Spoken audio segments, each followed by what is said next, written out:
O Quarto Poder está sempre com você. Acompanhe nossos programas e matérias em nosso canal no YouTube, Twitter, Face e Instagram. Sua empresa está precisando de capital de giro? Tem planos para investir em um novo negócio ou ampliar suas operações? Não consegue financiamento junto aos bancos ou investidores? Conte com a Sedes Consultoria e Planejamento para solucionar os problemas de sua empresa. Afinal, são mais de 18 anos de experiência no mercado e mais de 500 projetos aprovados no Banco do Nordeste. Visite nosso site www.sedesconsultoria.com.br. Quarto Poder.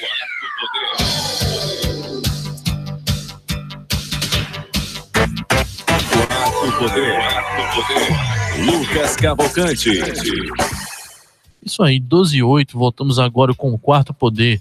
Ó, pessoal, lembrando que o Quarto Poder é multiplataforma, tá? Então a gente vai estar em todas as redes sociais. Dá pra ver a gente pelo aplicativo da Marano. Mas tá, tem tudo lá no YouTube, Spotify, Deezer, todas as plataformas possíveis. Júnior quase caindo da cadeira agora aqui com essa novidade. Agora a gente vai falar um pouquinho sobre a economia, né, Matheus? Dar aquele giro econômico, entender um pouquinho o que vai acontecer e o que aconteceu também nessas semanas aí na economia. Quem é que a gente tem hoje para conversar e ouvir um pouquinho? Professor Écio Costa conosco. Economia e Negócios. Oferecimento Sedes Consultoria. Soluções para a sua empresa. Economia com Écio Costa. Boa tarde, Matheus e Lucas. Boa tarde, ouvintes do Quarto Poder. Hoje eu vou falar sobre... A semana vai ter indicadores importantes, bem como resultados de mais de 90 empresas. Na semana passada, a gente teve uma forte correção da Bolsa, né, e o Ibovespa tinha voltado aos 117 mil pontos. Mas aí a gente teve 2 dias fortes de recuperação, fazendo com que o índice passasse novamente dos 120 mil pontos.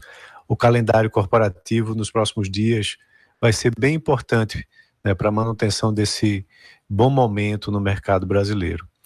Só que lá em Brasília teremos ainda uma semana bastante movimentada, né, com investidores atentos e acompanhando o desdobramento da CPI da pandemia. Também importantes discussões sobre reforma tributária, reforma administrativa e, mais uma vez, o acompanhamento com relação à vacinação da população. Tem um fato muito importante, que é o debate da medida provisória que envolve a privatização da Eletrobras, né, conforme o próprio presidente da Câmara, Arthur Lira, afirmou que o relatório deve ser aprovado nessa semana, enviando o texto para o Senado na semana de 17 de maio, e vale lembrar que a medida provisória caduca no dia 25 de junho. Para poder diminuir essa resistência à privatização da Eletrobras, o Executivo fez algumas concessões financeiras às regiões Norte e Nordeste, criando fundos para destinar recursos a essas regiões, bem como criou uma Golden Share, né, que é o tipo de ação que confere ao governo federal poder de veto para certas decisões da empresa.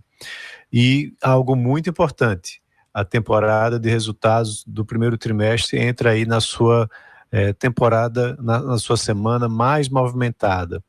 São pelo menos 90 balanços que teremos nessa semana sendo divulgados, como da Raia Drogasil, Marfrig, Eletrobras, Via Varejo, JBS, CCR, Lojas Renner, Petrobras, CCR, eu já mencionei CCR, Eco Rodovias e assim por diante. E também ainda teremos 3 IPOs, né, com estreias previstas para essa semana, da Atena Saúde, DOT, que acontecem na quinta-feira, e Get Ninjas na sexta-feira. Teremos a divulgação do IPCA, que mede a inflação oficial do país na terça-feira, e mais importante ainda, teremos também a divulgação da ata da última reunião do Comitê de Política Monetária. Vale lembrar que a Selic foi elevada para 3,5%, justamente com o objetivo de conter a inflação, onde há uma previsão que também nessa divulgação tanto da ata, né, seja como do próprio IPCA, seja apresentada aí uma justificativa para a elevação da Selic. E o porquê que vai ser elevada novamente em 0,75 pontos percentuais na próxima reunião. Também teremos a divulgação da pesquisa de serviços, né? Isso vai ser divulgado na quarta-feira, mostrando justamente o dado mais importante, do setor mais importante da economia brasileira, que é o setor de serviços, e que representa mais de 70% do PIB. Então, esse dado, ele vai ser, serve como uma prévia de como a economia brasileira teve o seu desempenho nesse último mês de março, para logo em seguida a gente ter também a divulgação do IBC-BR, que serve como prévia do PIB. E também teremos lá nos Estados Unidos mais divulgação de dados sobre a inflação oficial, né, que há expectativa de uma desaceleração, apesar de que nos últimos meses tem tido uma pressão sobre os preços, e também mais dados de emprego, né, que são divulgados por lá. Então essa é a semana da nossa economia. Vamos aguardar os resultados. Um abraço a todos e um bom início de semana. Olha aí, 12 e 14. Bom início de semana, professor. O professor sempre ponderado, nos dando as melhores dicas da economia. Lucas, acho que a gente vem debatendo essa novela da CPI da Covid já faz umas 3 semanas, mais ou menos. E ainda tem capítulo para debater, viu? Pode aguardar. Exatamente. E ela parece que só está no começo, né? A gente vai ouvir agora um áudio com Felipe Moura, ele que traz um pouco do ensejo do que vai ser a tônica da CPI daqui em diante, tá? A CPI vai focar na compra das vacinas nas próximas audiências desta semana. Vamos ouvir o que ele tem para dizer. Com vocês, Felipe Moura. A CPI da Covid no Senado vai mirar suas atenções nesta semana para a compra de vacinas do Brasil. Nesta terça-feira, os senadores vão ouvir o depoimento de Antônio Barra Torres, diretor-presidente da Anvisa. A agência é a responsável por autorizar o uso de imunizantes no país. A primeira liberação de vacina contra a Covid-19 ocorreu em janeiro para a chinesa Coronavac. De lá para cá, outros 3 imunizantes receberam sinal verde para uso no Brasil: as vacinas de Oxford, Janssen e Pfizer. Antônio Barra Torres também deve ser questionado sobre os motivos que levaram a Anvisa a barrar a distribuição da vacina russa Sputnik V. A CPI requisitou que a agência apresente atas e registros em vídeos das reuniões em que se tratou o imunizante. Já na quinta-feira, os parlamentares recebem Marta Dias, presidente da Pfizer no Brasil. A empresa norte-americana e o governo brasileiro negociavam vacinas desde o ano passado, mas o executivo rejeitou as primeiras ofertas devido às cláusulas contratuais exigidas pela empresa, que à época não poderiam ser aceitas, levando-se em conta a legislação nacional. Reportagem Felipe Moura.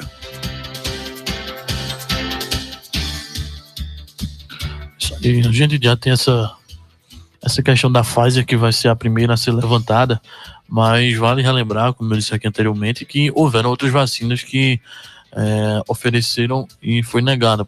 Por exemplo, a Johnson & Johnson, né, Matheus? Exatamente. A gente teve essa vacina aí que foi negada.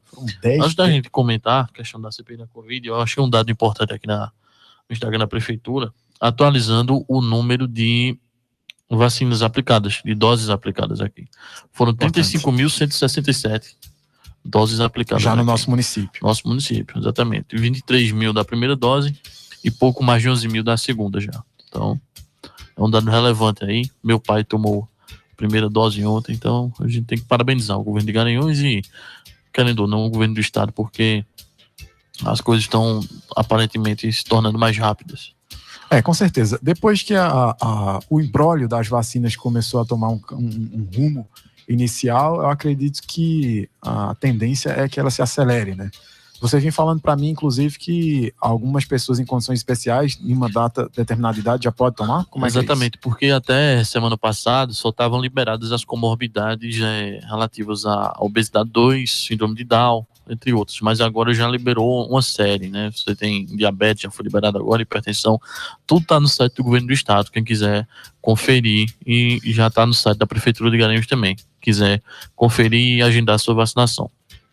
Excelente. Como é que tá lá, Júnior? Tu sabe me dizer como é que tá acontecendo lá em Lagoa do Ouro? Olha, a vacinação está acontecendo de forma periódica, né, e gradativa, como vem acontecendo nos outros municípios, né. A dificuldade que Lagoa do Ouro, assim como outros municípios estão enfrentando também, é a falta de educação da população, né. As pessoas estão se esquecendo que estamos em meio à pandemia. Acho que muita gente está se preocupando com outras coisas e esquecendo do principal, que é se prevenir, se cuidar, né? Inclusive estamos no pico altíssimo lá de infectados, né? Eu acho, inclusive, isso é uma percepção minha, mas os números estão aí para comprovar. Eu acho que é o momento mais crítico da pandemia, esse que a gente está vivendo. Pois é, né? E assim, os números crescendo cada vez mais, né? As pessoas estão ficando amedrontadas, não só lá como em outros municípios também, e está nessa situação, né? Vamos aguardar para que a situação possa melhorar, né? A nosso favor. É claro. Eu puxei aqui agora, já que você perguntou, o número em monitoramento, tem 36 pessoas em monitoramento, mas para um município que tem 12 mil habitantes, né, 12, 13 mil habitantes, é muita coisa. Alto. Com certeza. Esperamos que melhore, né? Os nossos votos aqui do Quarto Poder, de todo o pessoal que faz Amarando, o pessoal do Clube da Amarando, que hoje está conosco aqui. Pois é. A gente espera que melhore, né? A gente sempre torce pelo melhor. Ainda seguindo, infelizmente, nos equívocos que o governo federal cometeu, o Ernesto Araújo, ele foi colocado como mobilizador do Itamaraty para a compra de cloroquina. Este que é um imbróglio que a gente vai ouvir agora com Leno Falck.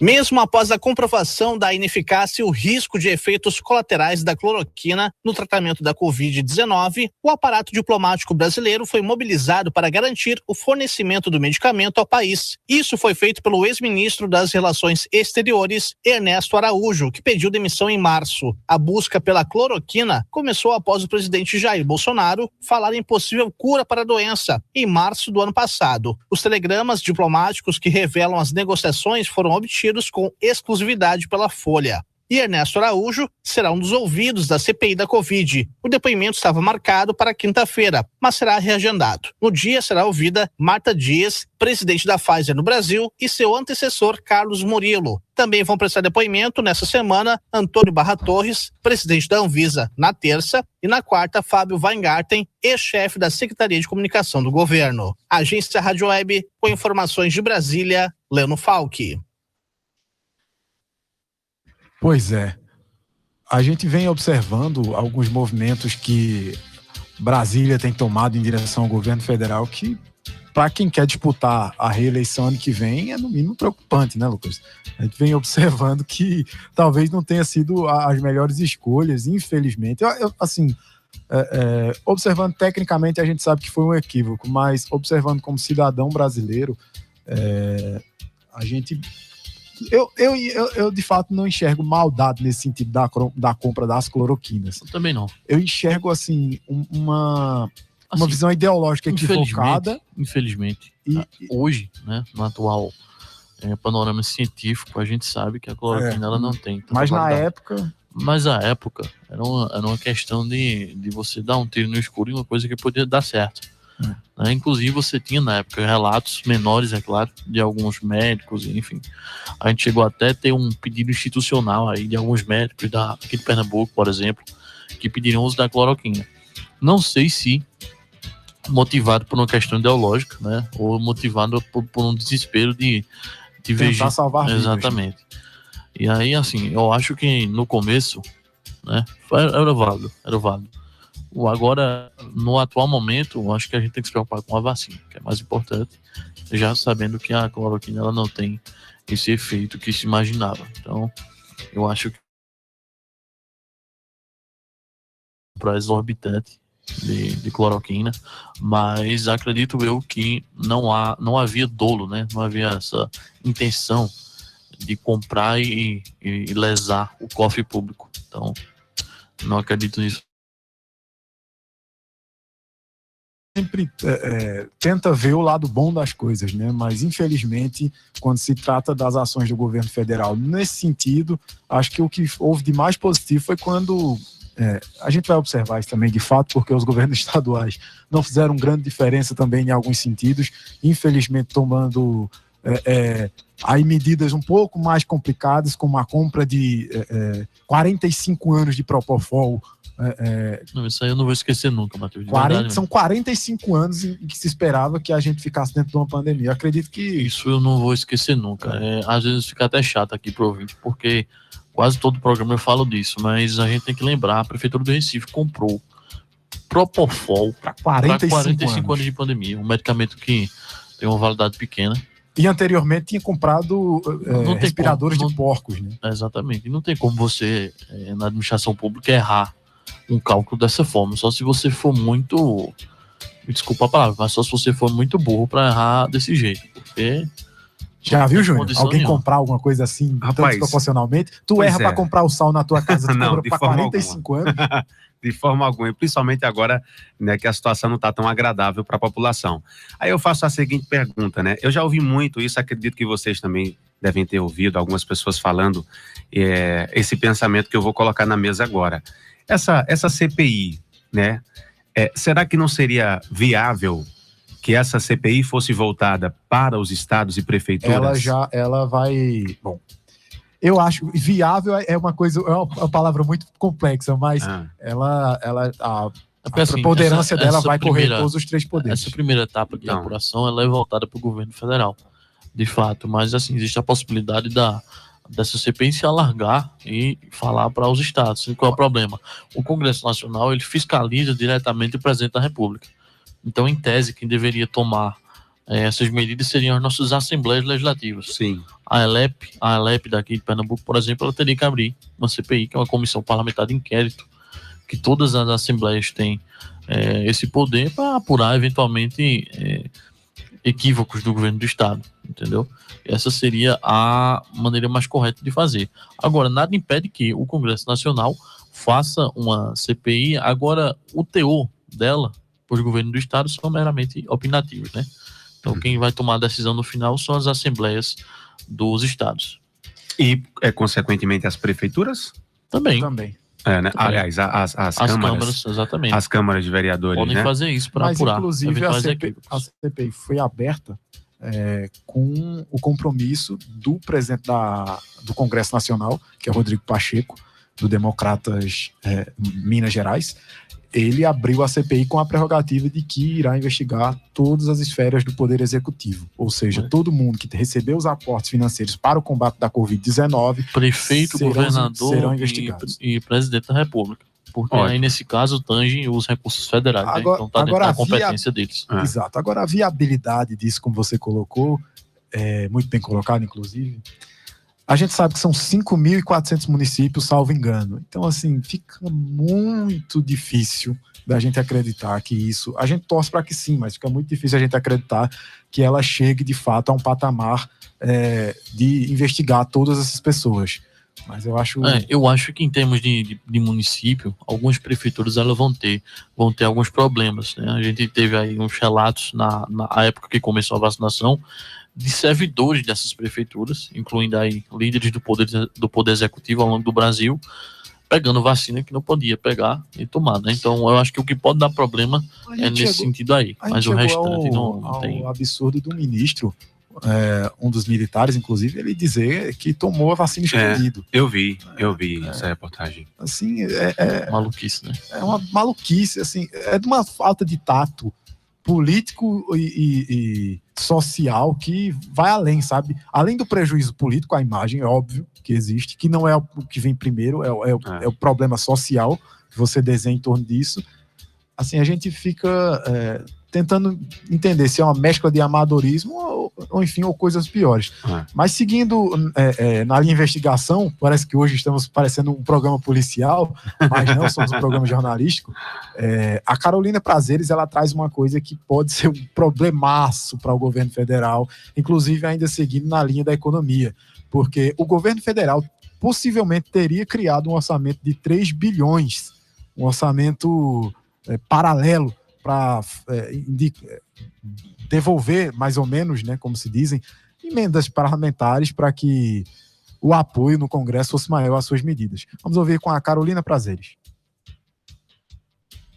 Matéria veiculada no jornal Estadão revelou um esquema secreto feito para aumentar a base de apoio do governo no Congresso. Montado pelo presidente Jair Bolsonaro no final do ano passado, o esquema criou um orçamento paralelo de 3 bilhões em emendas parlamentares. Boa parte do dinheiro era destinada à compra de tratores e equipamentos agrícolas por preços até 259% acima da referência fixada pelo governo. A descoberta foi realizada através de 101 ofícios que deputados e senadores enviaram ao Ministério do Desenvolvimento Regional para informar como eles preferiam utilizar os recursos públicos. O esquema passa por cima das leis orçamentárias, já que é responsabilidade dos ministros definir onde e como aplicar os recursos, além de prejudicar o controle do Tribunal de Contas da União e da sociedade. Geralmente, um parlamentar indica cerca de 8 milhões de reais por ano, mas neste esquema, ganhou mais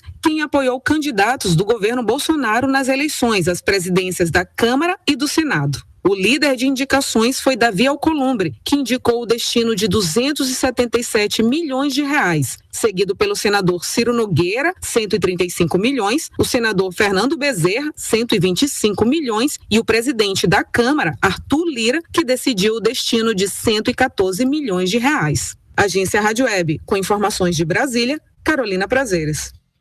Rapaz, vai do legislativo, da oposição até a situação, né? Na hora de receber a emenda parlamentar, não tem lado. Aos amigos tudo, aos inimigos nada. Aos inimigos a lei, né? Mas tá Nem sendo... a lei.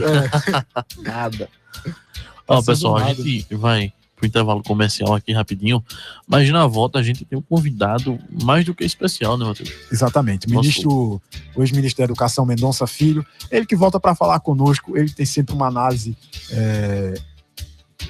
muito clínica, né, sobre os temas políticos do nosso país, e vai falar sobre um tema bastante especial para mim, pelo menos, acho que para todos aqui, que é o poder da religião em transformar a vida das pessoas, né? Ele que, esse final de semana, acredito eu, esteve em uma casa que o pessoal da religião ajuda dependentes químicos, e também Mendonça, ainda falando sobre religião, ele teve uma importante mudança, né, no Enem, na qual ele conseguiu mudar. Eu lembro bem disso, porque eu estudei aqui no 15, que é um colégio aqui da nossa cidade, e durante o tempo que eu estudei, né, terceironista, tive que fazer o Enem, e aí eu lembro que tinha uma colega minha que era adventista, né? As provas do Enem normalmente aconteciam no sábado, e ela não podia fazer por isso. E aí o ministro Mendonça, à época, fez essa alteração na diretriz do Enem, possibilitando que quem é adventista fizesse a prova em outro momento, né? Respeitando essa questão religiosa aí. Excelente, vamos aos intervalos e voltamos com isso e muito mais.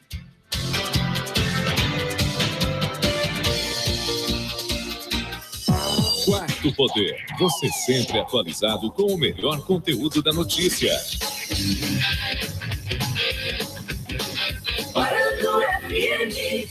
O download semanal com todas as novidades de cinema, games e tecnologia você encontra no #Fica a Dica. O locutor mais nerd do rádio está conectado em todas as informações para compartilhar com você. Olá, gamer! Aqui é Diego Baroni com um grande lançamento. Os filmes que todo mundo quer ver. Os jogos mais desejados e as inovações tecnológicas. #Fica a Dica. A qualquer momento na nossa programação. Felicidade é ter saúde, ter conforto e tranquilidade, ser bem recebido e bem atendido, se sente bem à vontade.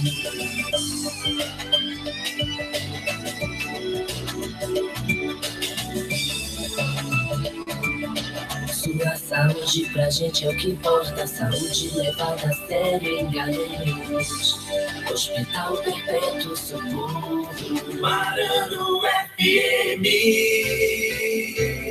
Cemitério Parque das Rosas, um ambiente de muita paz e tranquilidade, próximo à natureza e dispondo de uma completa infraestrutura com salas de velório e capela para oração. Cemitério Parque das Rosas, próxima à Estrada de Fleixeiras, em Garanhuns. Informações: 87-999-881555. Cemitério Parque das Rosas, o lugar certo para guardar a sua memória. Envie seu e-mail para qp4poder@gmail.com. qp4poder@gmail.com. Sua empresa está precisando de capital de giro? Tem planos para investir em novo negócio ou ampliar suas operações? Não consegue financiamento junto aos bancos ou investidores? Conte com a Sedes Consultoria e Planejamento para solucionar os problemas de sua empresa. Afinal, são mais de 18 anos de experiência no mercado e mais de 500 projetos aprovados no Banco do Nordeste. Visite nosso site www.sedesconsultoria.com.br. Quarto Poder.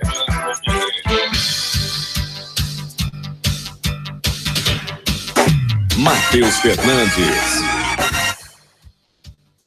12h33, estamos de volta e já teremos a presença do ministro Mendonça Filho.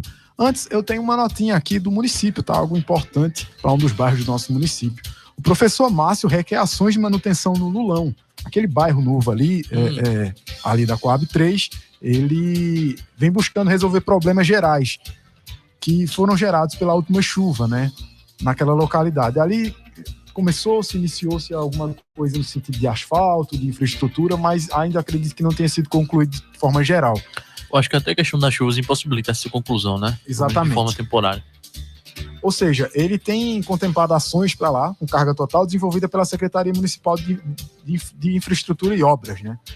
De acordo com o parlamentar, existe a necessidade de serviços tapa-buracos, reposição de calçamento, terraplanagem, ruas que ainda não contam com a pavimentação, como a gente havia citado, sejam realizadas de forma urgente. O vereador salienta que faz necessária a limpeza do mato e dos trabalhos da substituição de lâmpadas queimadas. São ações simples e que não demandam muitos recursos, segundo o vereador, tá? Não são palavras minhas, são as aspas dele. E se faz necessário sanar deficiências do sistema de esgoto sanitário para apresentar tubos de pequenos diâmetros e conexões de entupimentos e problemas gerais no Lulão. Alertou o professor Márcio, que se mostra confiante no atendimento do seu pleito por parte da Prefeitura de Garanhuns. É bom o pessoal sempre estar reivindicando, eu vou deixar aqui até o WhatsApp,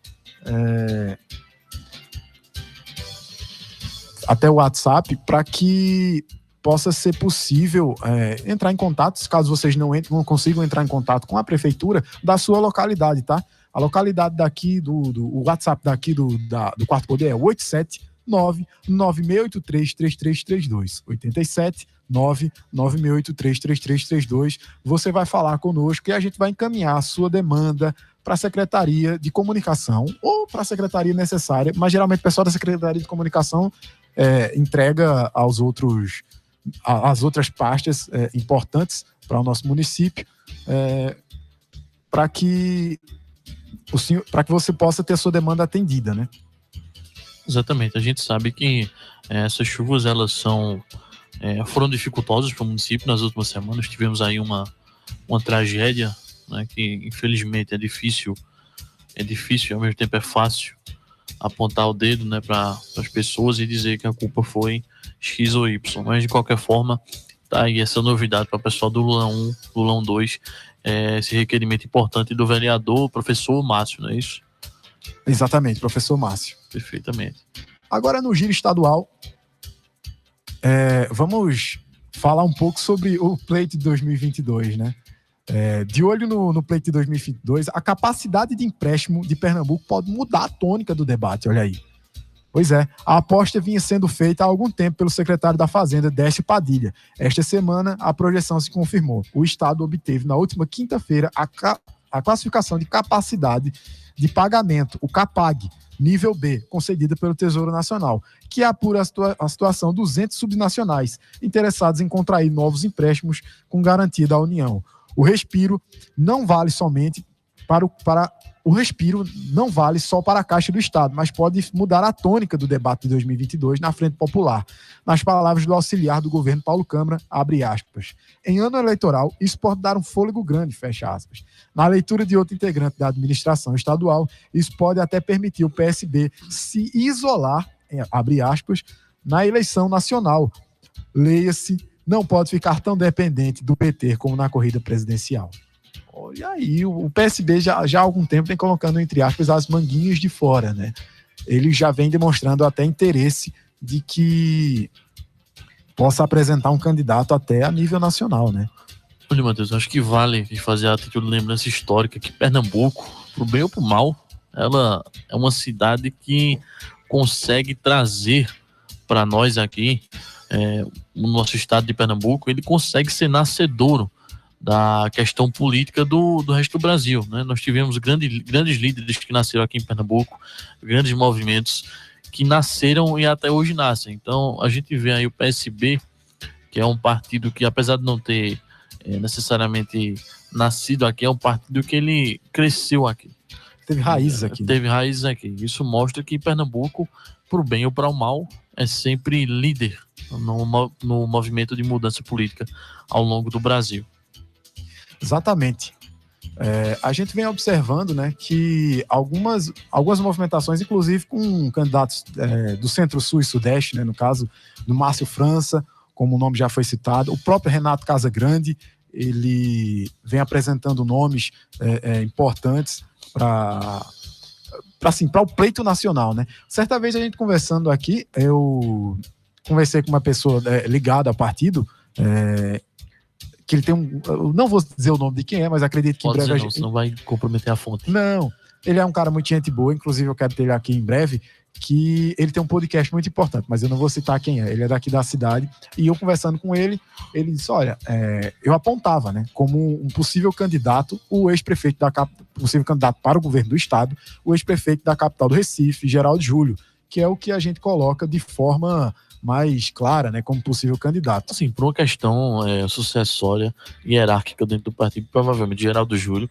deve ser o candidato, mas pelo que a gente sabe de bastidores, há uma espécie de briga interna aí entre um grupo que se aglomerou ao lado de Geraldo Júlio e um outro ao lado de Paulo Câmara, né? Paulo Câmara vai soltando vários nomes aí, né, dentro do PSB, para possibilitar que um deles possa competir contra o Geraldo Júlio. É o caso de exemplo de Ana Reis, né? Não estou dizendo que necessariamente Ana Reis tenha vontade de se candidatar ao governo do estado, mas a gente vê esse movimento interno do PSB, onde há uma espécie de dois grupos ali, brigando de faca no corredor da prisão, para ver quem vai comandar a coisa toda, né? Então... Exato. Vamos à nossa entrevista semanal com o nosso colunista, né? Ele que nos abrilhanta com suas análises clinicamente, parece que é medido na régua. Cirúrgicas. O ex-ministro Mendonça Filho. Seja muito bem-vindo ao Quarto Poder, ministro. Obrigado, prazer grande estar aí no Quarto Poder, falando para Garanhuns e falando para todo o Agreste Meridional, também parte do sertão pernambucano e parte do Agreste Setentrional. Eu sei que a audiência é grande e é um prazer conversar um pouco sobre temas políticos do âmbito nacional e no âmbito local também. Exatamente. Ministro, eu quero começar primeiro sabendo como foi que o senhor passou esse feriado. O pessoal passou com a família, como foi o descanso do ministro, que sei que tem trabalhado muito, tem corrido muito, mesmo sem mandato eleitoral, mas tem trabalhado muito pela região, tem buscado trazer algumas coisas importantes para a nossa região. Pode falar um pouco? Eu, na verdade, passei o feriado aí, quer dizer, feriado não, o domingo de Dia das Mães, né, que é um dia de descanso, né, com a minha mãe, que tem quase 80 anos no Recife, minha esposa, minha mulher, Tassiana, e meus 3 filhos.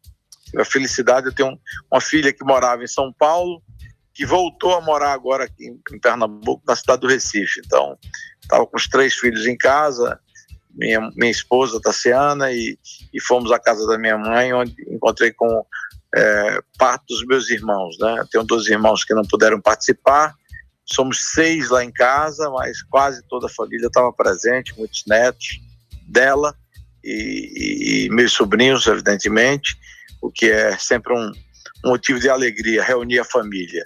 E no sábado eu pude aqui participar em Olinda, em Ouro Preto, de um ato que celebrou os 8 anos do Projeto Purim, que é um projeto de uma igreja evangélica que fica situada, a sua sede aqui na Grande Casa Amarela, em Nova Descoberta, e que resgata, atende e socorre jovens, homens e mulheres dependentes químicos. A gente sabe que o problema das drogas hoje é um problema seríssimo no Brasil.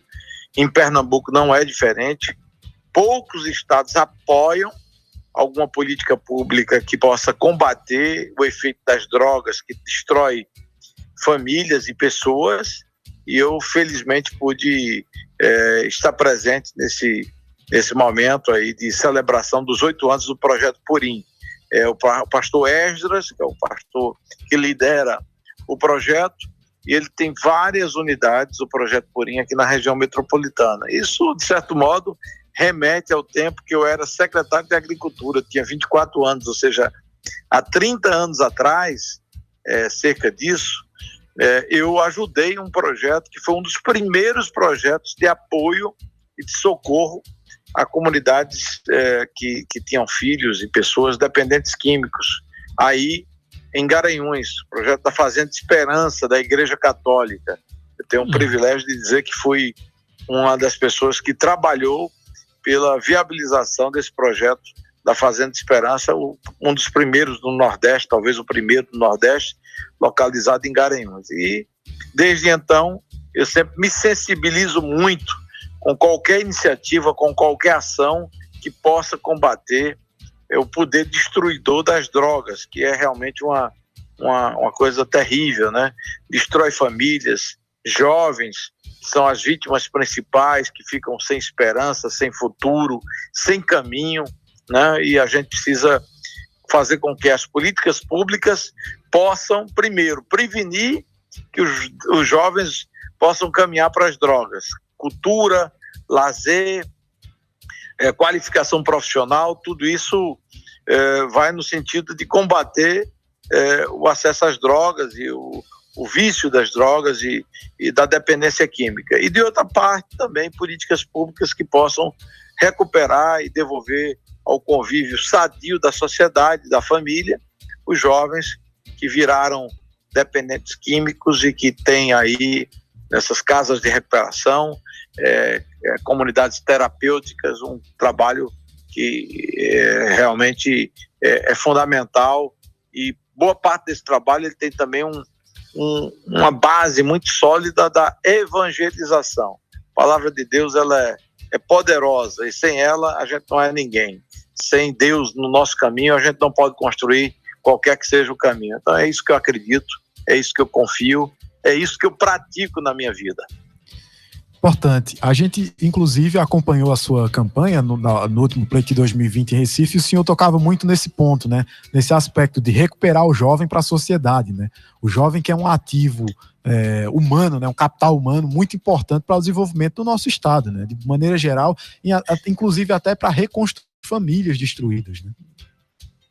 Exatamente. E aí você sabe que falta muitas vezes a estrutura familiar, são jovens que são filhos de famílias destruídas, às vezes são filhos de dependentes químicos ou de alcoólatras, ou de mães solteiras que não têm o apoio necessário para vencer os obstáculos da vida, das adversidades. Então, tudo isso tem que ser considerado. Infelizmente, a gente não tem aí uma ação de governo que leve em consideração esses aspectos todos que eu acabei de mencionar. Então, eu realmente trabalho com muita convicção, levando em consideração os invisíveis, né? São pessoas que não são vistas no dia a dia, são desprezadas pela população de uma forma mais geral, e pelos governos, que deveriam dedicar maior atenção. Ao longo da minha história de vida, inclusive, não só na área da educação, que todos já conhecem essa minha dedicação, mas também, quando governador, eu lancei alguns projetos interessantes, como, por exemplo, o projeto Estação Futuro, justamente de apoio a jovens em situação de vulnerabilidade social, que precisavam de alento, de apoio, de qualificação profissional para dar um sentido às suas vidas, entendeu? Então, é aquilo que eu, de fato, pratico e que acredito como política pública transformadora da realidade social para todos os brasileiros, especialmente a população mais jovem. Perfeitamente, ministro. O Lucas está falando aqui. Eu estava comentando com o Matheus agora há pouco que na sua atuação política, o senhor sempre apresentou uma certa maestria para os detalhes, assim. Tem o caso dos adventistas que a gente comentava agora há pouco, enquanto o senhor foi ministro da Educação, que tinha aquela dificuldade, né, o Enem sendo realizado no dia de sábado, e tem uma regra religiosa para alguns grupos que o sábado ele deve ser tido como sagrado, então você não poderia, em tese, fazer a prova. E eu vi que, na época, o senhor alterou as resoluções das notas técnicas do Ministério para que o Enem pudesse ser realizado em outro momento para esses grupos. E a gente está falando aqui que o senhor tem muita atenção a esses detalhes, né? Como o senhor falou há pouco, grupos que muitas vezes não são vistos pela maioria são representados dessa forma. Como é que o senhor vê a importância de estar olhando para os detalhes na política? Inclusive, se eu puder acrescentar um pouco, ministro, é só a questão de que, mais um pouquinho, além o papel da religião junto com o Estado nessa transformação da vida do cidadão, né? No Brasil, principalmente, que é um país muito religioso e de várias vertentes, mas o papel do Estado em complemento junto com o papel importante que a religião tem sobre a vida, principalmente dos jovens, né? Eu sinceramente, como eu sou cristão e uma pessoa que acredita de forma fervorosamente na palavra de Deus, eu acredito que só há caminho para a construção de uma sociedade sadia, cuja base seja o amor, que seja a solidariedade, se porventura você tiver Deus no seu caminho, sinceramente. Aí é aquilo que está diretamente ligado à minha formação como ser humano, né? E como cristão. E tendo nascido numa família que a questão do cristianismo sempre foi muito valorizada. Meu pai, por minha mãe, por minha avó, e pelas minhas avós, tanto paterna como materna. Então isso para mim está sempre muito presente. Nunca fiz, evidentemente, da religião uma confusão com a minha atividade política, porque eu acho que são campos distintos. Eu respeito a religião de cada um, as crenças de cada um. Eu acho que esse é um aspecto de ordem muito pessoal, mas o valor filosófico das bases do cristianismo, né, ele é muito importante para que você possa construir uma sociedade harmônica, solidária e que possa naturalmente contribuir para um país mais humano, mais próspero e mais justo, né? E nesse aspecto, quando eu assumi o cargo de ministro da Educação,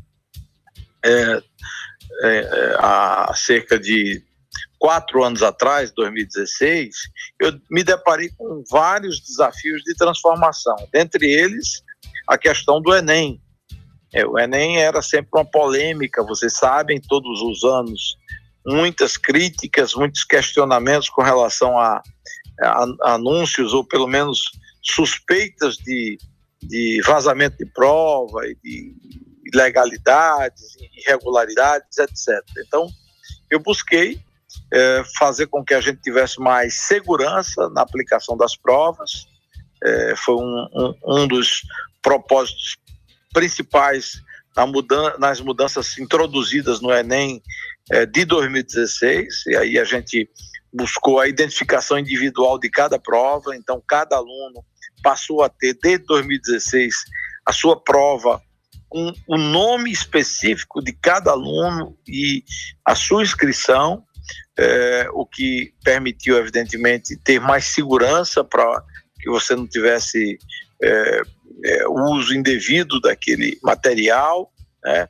O uso de equipamentos para combater as fraudes, que eram muito comuns, de transmissão de dados via celular. Então, bloqueadores, que a gente utilizava também próximo aos locais de aplicação de provas, melhorando a segurança, e uma participação efetiva da Polícia Federal, que foi nossa parceira, no combate às fraudes, na identificação de gangues e de especialistas em vulnerabilizar concursos públicos, inclusive o próprio Enem, que são gangues bem especializados.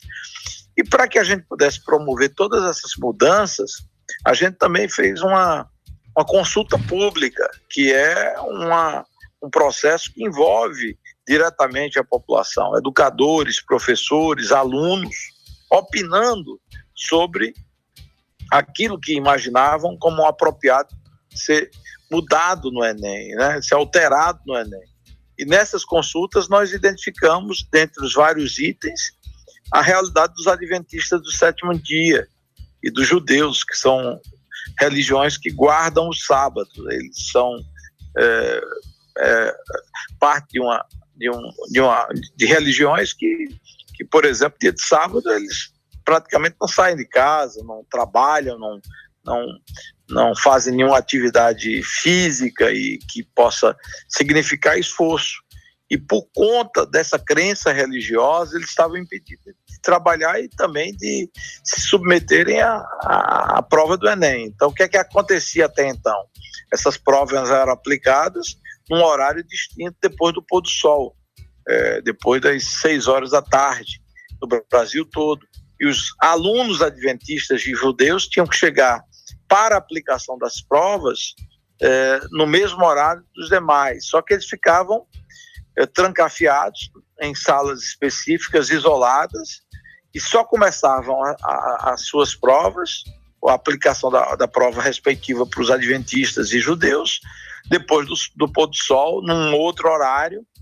Isso significava mobilização adicional de segurança, de estrutura de apoio, e um cansaço enorme, uma fadiga e até, eu posso dizer, um nível de estresse elevadíssimo para esses jovens, né? Então era um tratamento, de certo modo, desumano para esses jovens. E nós tivemos a coragem de submeter à consulta pública a possibilidade de mudança da aplicação da prova para 2 domingos. Eram sábados e domingos as aplicações das provas até o Enem de 2016. E nós mudamos para 2 domingos, o que deu mais tranquilidade para os alunos não adventistas e não sabatistas, porque eles podiam, por exemplo, fazer a prova num domingo e teriam uma semana para descansar da primeira aplicação até a segunda aplicação, a segunda leva de exames, de provas, e isso deu mais tranquilidade e bem-estar para os alunos como um todo. E, ao mesmo tempo, nós resolvemos um drama social e um drama que atingia fortemente os sabatistas, que era justamente a aplicação aos sábados, o que tornava para os adventistas, judeus e todos os sabatistas uma verdadeira via crucis, né? Um verdadeiro tormento contínuo até a finalização da aplicação. Então foi essa mudança que nós promovemos e, por certo, ainda hoje eu tenho, graças a Deus, o reconhecimento de todos, religiosos, sabatistas e da população jovem como um todo, passou a encarar o Enem de uma forma diferenciada e positiva. Exatamente, eu lembrava, inclusive, aqui conversando antes de fazer essa pergunta, porque durante uma sabatina, acho que com o pessoal da educação, na disputa da eleição do ano passado, em 2020, uma moça lembrou, antes dela fazer a pergunta ao senhor, ela lembrou, né, que era muito grata ao senhor pela mudança desse horário. Porque ela era... Foi no Porto Digital. Exatamente. Uma sabatina no Porto Digital, uma das entrevistadoras ou das pessoas que participaram da sabatina, ela disse na ocasião que era muito grata por conta dessa mudança e que para ela trouxe um benefício muito grande. Você imagina o que é você ficar 2, 3 horas, 4 horas trancado numa sala, na expectativa de fazer uma prova. Você já entra para fazer a prova cansado mentalmente, entendeu? Então era uma desvantagem muito grande para os sabatistas que nós, felizmente, corrigimos. Júnior, tem uma pergunta para o nosso ministro? Tenho, ministro, boa tarde, né? Um prazer enorme conversar com o senhor. Estou participando excepcionalmente hoje aqui do Quarto Poder, tendo o privilégio de conversar com esses meus colegas aqui de rádio. Nós estamos falando e ouvindo o senhor falar também a respeito de religião na política, né? Uma coisa que se atrela a outra em determinadas situações. E, recentemente, né, nós estamos vendo que na política, seja regional, política estadual, municipal, federal, a bancada evangélica, ela vem se solidificando cada vez mais, né? No seu ponto de vista, a população brasileira está, né, abrindo mais espaço, né, para que essas pessoas que pregam a palavra de Deus, que defendem, né, ideias religiosas, elas possam atuar no meio da política. Isso significa, então, que as pessoas compactuam com as mesmas ideias, as pessoas estão tendo, né, esse ponto de vista semelhante ao deles. Sendo representados. Se sentem representadas por eles? Eu acho que, na verdade, eles eram subrepresentados, né? Os evangélicos. Em muitas localidades, muitos municípios, os evangélicos representam mais de 30% da população, né? Aqui no Recife, na capital do estado, se não dá 30%, está muito próximo a isso. Então, eles não tinham uma representação proporcional ao tamanho do seu segmento, né? Das suas crenças, dos seus valores, né? Da sua história, daquilo que representa as suas demandas básicas e principais, entendeu? E isso mudou muito, mudou bastante. E essa mudança, evidentemente, veio a atender uma maior presença da comunidade evangélica na representação política, nos parlamentos, nas câmaras municipais, nas assembleias legislativas, na Câmara Federal. Então, isso é algo, para mim, positivo, né? Quando você tem pluralidade e boa base de representação política que contempla todos os segmentos, melhor, né? Então, eu acho que isso é positivo. Perfeitamente, ministro. Só fazendo um complemento à questão educacional, eu prestei Enem em 2015, né? Eu tenho 23 anos hoje, e a época, de fato, quando a gente fazia essa prova do sábado e domingo, era uma coisa extremamente cansativa. A gente chegava em casa morto para outro dia, e é muito relevante você ter um intervalo de espaço entre a prestação de um exame e outro, porque acaba deixando a gente mais relaxado. Mas antes de encerrar, ministro, a gente tem aqui como diz o pessoal do interior, um pantinho de perguntar ao entrevistado aqui, no finalzinho da entrevista, uma indicação de livro, filme ou série, né? Se eu puder deixar para a gente essa indicação em suas palavras finais, eu agradeço muito. Bom, eu vou sugerir um livro aí que é sempre muito controvertido, mas para mim ele ensina bastante, que é o de George Orwell. É um autor inglês ou escocês que escreveu 2 best-sellers, um 1984 e outro A Revolução dos Bichos. Eu particularmente gosto muito da Revolução dos Bichos porque conta a história de uma fazenda que termina dominada pelos bichos, né?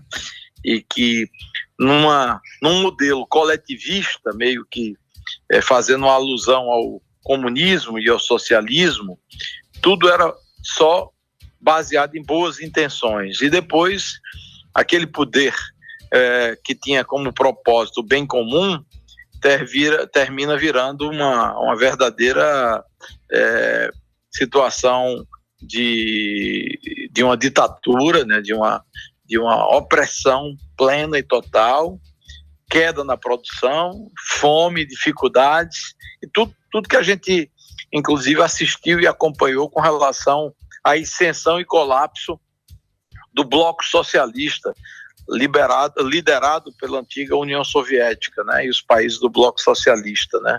Ainda temos alguns poucos exemplos, infelizmente, no mundo, tipo Cuba, Coreia do Norte, mas a experiência socialista no mundo, ela trouxe milhões de mortos, né, muita opressão, né, e muita violência. Então, eu acho que esse livro, A Revolução dos Bichos, de George Orwell, para mim é realmente um clássico que merece a leitura. A gente agradece muito a participação do ministro, inclusive, Júnior, se eu não me engano, fostes aluno de escola de tempo integral também? Foi. Aqui em Garanhuns. Inclusive no período que o ministro era ministro. Era ministro. Isso. Olha aí. Olha os frutos aí, ministro.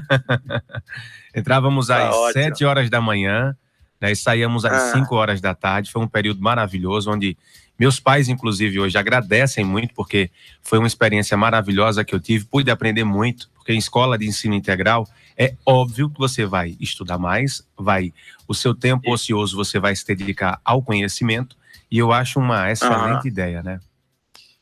Sem dúvida, com certeza. Está certíssimo. É uma das minhas paixões, das minhas dedicações. Pois é, ministro. Ficamos muito felizes com a sua participação e Obrigado a vocês todos. As portas e os microfones do Quarto Poder estão sempre abertas para a sua sabedoria falar conosco aqui. Tá, obrigado a vocês. Um abraço para todos do Quarto Poder, um abraço forte para Jorge Branco, meu amigo Jorginho, e um abraço fraterno também para minha grande referência de mulher na política e de política com P maiúsculo, que é a nossa Priscila Krause. Um abraço de boa tarde e de tudo de bom e boa semana para todos os ouvintes de Garanhuns e da região. E um abraço fraterno para o prefeito lá de Lagoa do Ouro, Quebra Santo. Todos fiquem em paz, que Deus abençoe todos vocês, Pernambuco e o Brasil. Amém, que assim seja. Muito obrigado, ministro.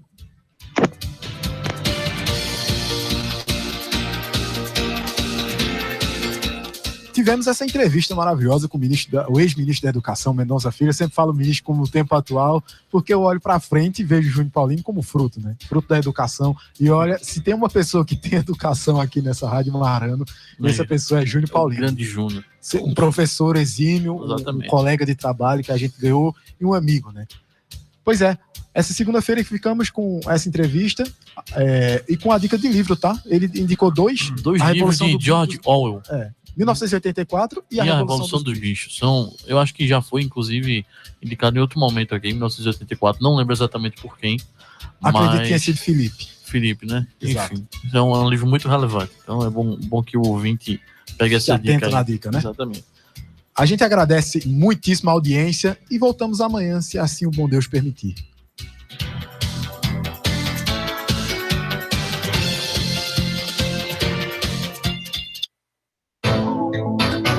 Quarto Poder.